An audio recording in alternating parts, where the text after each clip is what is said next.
Scene awal film ini memperkenalkan seorang guru wanita bernama Hyojo yang merupakan salah satu guru honorer di sebuah sekolah khusus pria. Profesinya ini sangat rentan tergeser, terlebih karena Hyojo ini nggak memiliki koneksi.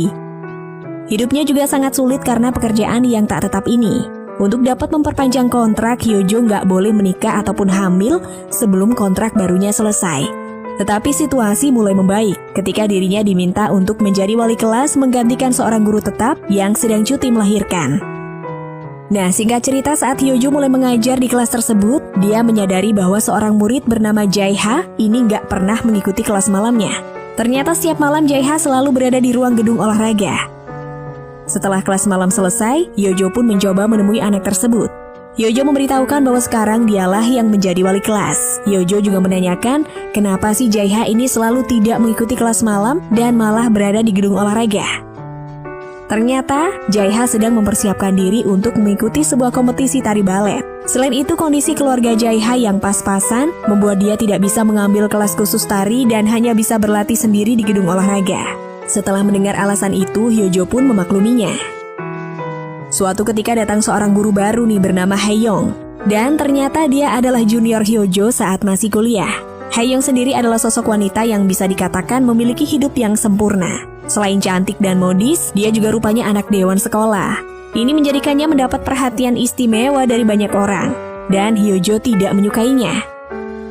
Dan kehadiran Hae-young sebagai guru di sekolah tersebut ternyata sangat mempengaruhi karirnya menjadi seorang guru tetap. Karena ketika Hae-young masuk ke sekolah itu, dia langsung bisa menjadi seorang guru tetap di sana. Ya wajar aja karena dia kan anak dari dewan sekolah. Melihat situasi yang sangat tidak adil ini, membuat perasaan Hyojo sangat iri kepada Hae-young.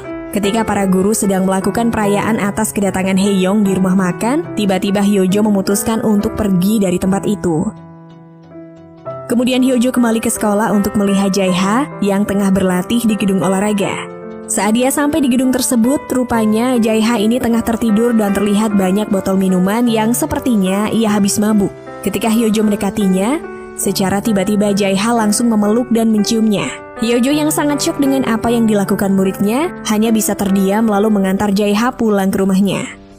Setelah itu dia pulang ke apartemennya. Di sana dia tinggal dengan pacarnya yang bernama Sang-woo. Akan tetapi hubungannya dengan Sang-woo ini nggak berjalan baik lantaran masalah pekerjaan Sang-woo yang hanya menjadi seorang penulis, di mana sekarang dia sedang menganggur dan bisa dikatakan dia hanya menjadi benalu bagi hidup Hyojo. Keesokan harinya dia pun memanggil Jae-ha. Dia memarahi Jae-ha karena ketahuan mabuk di lingkungan sekolah. Namun rupanya Jae-ha ini tidak ingat tentang kejadian semalam sehingga membuat Hyojo agak marah. Tetapi dia tidak sampai hati untuk mengatakannya. Setelah selesai memarahi Jae-ha, dia pun kembali ke ruangan guru dengan pekerjaan yang semakin banyak. Karena rupanya kepala sekolah melimpahkan semua pekerjaan yang seharusnya milik Hae-young kepadanya. Setelah selesai mengurusi semua pekerjaan, tiba-tiba Hae-young menghubunginya dan mengajaknya untuk makan malam bersama. Tetapi sesampainya dia di tempat itu, ternyata Hae-young tidak bersama ayahnya, melainkan bersama tunangannya yang bernama Min-ho. Alasan kenapa Hae-young melakukan ini adalah semata-mata agar bisa akrab dengan seniornya. Maka dari itu dia mengatakan bahwa dia bersama ayahnya agar Hyojo mau datang.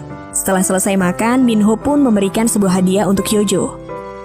Setelah mereka pergi, Hyojo membanting hadiah yang diberikan kepadanya. Di sini dia merasa seperti dihina oleh Hae-young karena menurutnya Hae-young hanya mau pamer saja.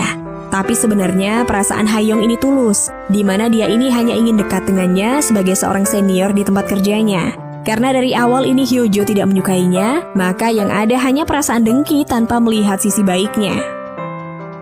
Sesampainya di apartemen, Hyojo menyadari bahwa pacarnya berniat untuk pergi dan ingin mengakhiri hubungan ini. Hyojo yang mendengar bahwa pacarnya ingin putus, dia pun merasa sangat kecewa dan dikhianati. Pasalnya selama 10 tahun mereka menjalani asmara dan Hyojo sudah memberikan segalanya. Sekarang dengan gampangnya Sang-woo ini meninggalkannya tanpa ada timbal balik. Dan semenjak Sang-woo pergi, kini dia tinggal sendirian di apartemen tersebut. Keesokan harinya saat Hyojo hendak pergi ke ruang guru, secara kebetulan dia memergoki seorang murid tengah merekam rok Hae-young yang sedang berjalan. Dia yang mengambil hal itu pun langsung mengambil ponsel siswa tersebut. Walaupun siswa ini memohon-mohon untuk tak memberikan ponselnya pada Hae-young, tetapi dia tetap memberikannya kepada Hae-young. Lantas, dia menceramahi gaya pakaian Hae-young yang tidak sesuai dengan citra seorang guru, karena dirasa terlalu seksi. Setelah melihat foto tersebut, Haeyoung pun langsung menemui siswa yang memfotonya. Di mana dengan gampangnya Haeyoung memaafkan siswa tersebut dan memintanya untuk tidak mengulanginya lagi. Hyojo yang melihat sikap Haeyoung itu membuatnya semakin tidak menyukainya. Malam harinya nih saat kelas mengajar selesai, Hyojo pergi ke gedung olahraga untuk bertemu Jae-ha dan memberikan formulir pendaftaran lomba. Tetapi saat dia sampai di gedung olahraga ternyata Jae-ha ini tidak ada di sana. Tetapi anehnya, musik yang biasanya dia gunakan untuk latihan masih menyala. Ketika dia mulai mencari Jae-ha di ruang penyimpanan alat olahraga, betapa terkejutnya dirinya melihat Jae-ha malam itu tengah bermesraan dengan seorang guru yang tak lain adalah Haeyoung. Merasa kesal dengan hal itu, keesokan harinya Hyojo mencoba untuk berbicara empat mata dengan Haeyoung. Dari pembicaraan ini, dia meminta Haeyoung untuk menjauhi Jae-ha. Sadar bahwa rahasia tubuhnya telah diketahui oleh Hyojo, membuat Haeyoung sangat ketakutan. Pasalnya, jika skandal ini sampai tersebar, tentu saja akan berdampak pada sekolah dan juga kehidupannya. Nah, agar hal tersebut tidak terjadi, dia berusaha keras untuk memohon kepada Hyojo agar merahasiakan hal ini. Di sisi lain, Hyojo yang sepertinya tertarik dengan Jae-ha lalu memberikan sebuah perlakuan khusus pada muridnya ini. Di mana dengan uang pribadinya, dia membawa Jae-ha masuk ke kelas tari balet guna persiapan lomba yang semakin dekat. Saat itu juga hubungan antara guru dan murid ini pun semakin dekat. Scene berpindah dan menunjukkan Haeyoung yang kala itu mengobrol dengan tunangannya. Dari obrolan itu Minho mengatakan bahwa Hyojo mengajak ketemuan untuk mengucapkan terima kasih atas hadiah yang diberikan. Haeyoung yang panik setelah mendengar hal itu, dia pun berusaha mencegah Minho agar tidak bertemu dengan Hyojo. Akhirnya dia segera pergi ke apartemen milik Hyojo. Setelah bertemu dengan Hyojo, Haeyoung sangat memohon kepadanya untuk tetap merahasiakan aibnya. Singkat cerita, setelah selesai menemani Jae-ha berlatih, Hyojo berniat mengantarnya pulang. Tapi di tengah jalan, Jae-ha memintanya untuk diantarkan ke sebuah sauna saja, yang sejenis penginapan gitu, karena dia merasa tak enak jika pulang ke rumah. Hyojo yang merasa bahwa hal ini adalah kesempatan agar bisa dekat dengan Jae-ha, kemudian mengajaknya untuk menginap di apartemennya. Akhirnya Jae-ha pun mau ikut untuk ke apartemen Hyojo. Setelah mereka sudah sampai di apartemen, tiba-tiba mantan pacarnya datang, di mana dia datang untuk meminta maaf dan menyesali keputusannya. Selain itu dia juga mengajaknya untuk balikan lagi dengan Hyojo. Tapi karena Hyojo sudah terlalu kecewa, akhirnya dia pun meminta Sangwoo untuk pergi. Hyojo yang malam itu tidak bisa tidur, mencoba mendekati Jae-ha dan sedikit mengusap pipinya. Jae-ha pun terbangun. Tanpa basa-basi dia lalu mencium gurunya tersebut. Karena memang Hyojo juga memiliki perasaan terhadap muridnya ini, dia pun hanya bisa pasrah dan akhirnya terjadilah baku hantam di antara mereka. Semenjak malam itu hubungan antara keduanya pun semakin dekat, di mana saat sekolah mereka juga sering bercocok tanam meskipun secara diam-diam. Hari perlombaan pun tiba. Haeyoung yang tengah menonton Jae-ha menari, dia melihat Jae-ha dengan sorot matanya yang hanya tertuju pada Haeyoung. Ternyata Haeyoung juga ada di situ, yang tentu saja membuatnya cemburu. Setelah perlombaan itu selesai, Hyojo pun berusaha menemui Jae-ha. Tetapi setelah dicari-cari, dia tak kunjung bertemu dengannya. Ternyata Jae-ha kini tengah bersama Haeyoung di parkiran mobil. Di situ Haeyoung mengatakan bahwa dia bersedia membiayai biaya sekolah dan kuliahnya asal Jae-ha berhenti datang kepadanya. Tetapi hal itu ditolak oleh Jae-ha, di mana dia enggan untuk menjauhi Haeyoung. Selain itu dia juga mengatakan bahwa hubungannya dengan Hyojo hanyalah sebatas kepura-puraan saja, di mana dia tak benar-benar menyukainya. Hyojo yang tidak menemukan Jae-ha di lokasi perlombaan memutuskan untuk menunggu di rumah Jae-ha. Tak lama kemudian Jae-ha pun pulang bersama Haeyoung, dan di sini terlihat jelas kemesraan di antara keduanya, yang rupanya mereka sudah saling dekat kembali. Keesokan harinya saat kelas dimulai, Hyojo meminta pada Jae-ha untuk ikut bersamanya, di mana dia ingin mendengar penjelasannya langsung tentang kemana dia semalam, sekaligus untuk memastikan tentang perasaan Jae-ha kepadanya. Setelah mereka saling berhadapan, di sini kita akan ditunjukkan sifat asli Jae-ha, di mana sambil tersenyum dia mengatakan bahwa sebenarnya dia tak memiliki perasaan apapun terhadap Hyojo.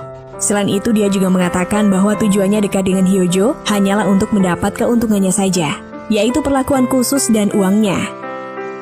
Setelah mengetahui kenyataan itu tentunya sangat membuat perasaan Hyojo sakit. Lalu dengan perasaan yang sangat hancur itu, Hyojo kemudian pergi dan menemui Haeyoung, di mana dia merasa bahwa perubahan sikap Jae-ha dikarenakan ulahnya.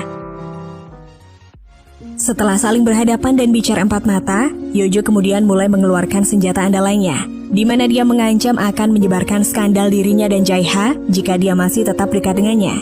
Akan tetapi situasi pun berbalik ketika Haeyoung mempersilahkan Hyojo untuk menyebarkan hal itu, karena sekarang ancaman tersebut tak berlaku lagi baginya, di mana dia sudah menceritakan semuanya kepada ayahnya yang memang direktur yayasan sekolah tersebut. Selain itu dia juga berniat untuk berhenti dari pekerjaannya, yang secara otomatis walaupun berita itu tersebar tetap yang akan dirugikan adalah Hyojo. Benar saja, saat dia kembali ke ruang guru tiba-tiba dia dihampiri oleh kepala sekolah di sana yang memberitahukan bahwa Hyojo adalah satu-satunya guru di sekolah yang tidak diperpanjang masa kontraknya, yang artinya sebentar lagi dia harus keluar dari sekolah tersebut. Dengan perasaan yang hancur itu, dia pun mencoba merendahkan dirinya untuk menemui Haeyoung. Hyojo mencoba meminta maaf dan memohon untuk membicarakan masa kontraknya lagi dengan ayahnya agar dia tetap bisa bekerja di sekolah tersebut.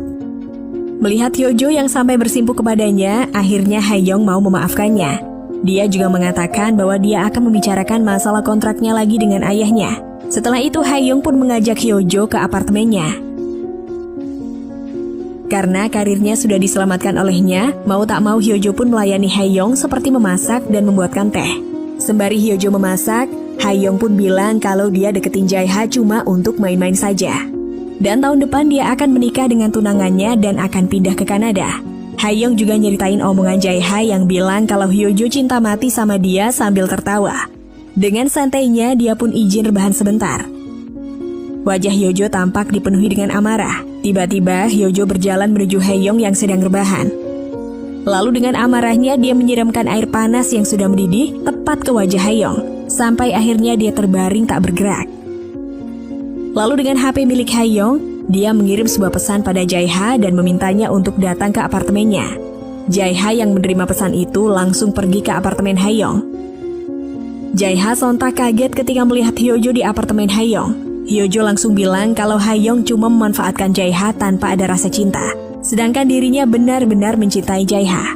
Mendengar hal ini, Jae-ha malah kesal dan mendorong tubuh Hyojo ke sofa. Lalu dia pun melepaskan celananya dan dia mulai melancarkan rudalnya sebagai pelampiasan amarahnya. Dan Hyojo cuma bisa diam tanpa melawan. Setelah puas memakai gurunya, Jae-ha kemudian bersih-bersih ke kamar mandi. Sontak dia langsung kaget dan menangis sejadi-jadinya melihat jasad Haeyoung dengan wajah yang melepuh.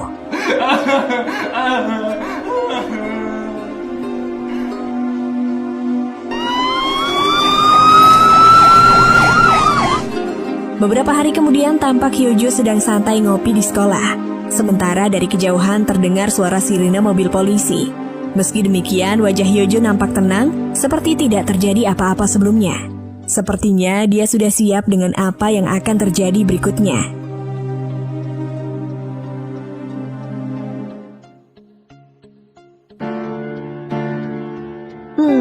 Yujum bisa banget sih memahami perasaan Hyojo dan perasaan dengkinya pada Haeyoung yang juga terasa relatable banget. Jika ada sosok seperti Haeyoung di sekitar kita, rasanya juga sulit ya untuk nggak merasa iri. Hanya saja menurut Yujum sih, karakter Hyojo ini terlalu gelap, jadi sulit buat bersimpati kepadanya, ya nggak?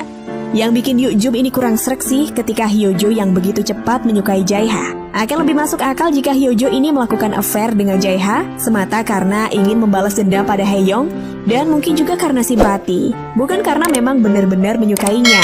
Wong yo are SMA lo yo posing dikolei toh.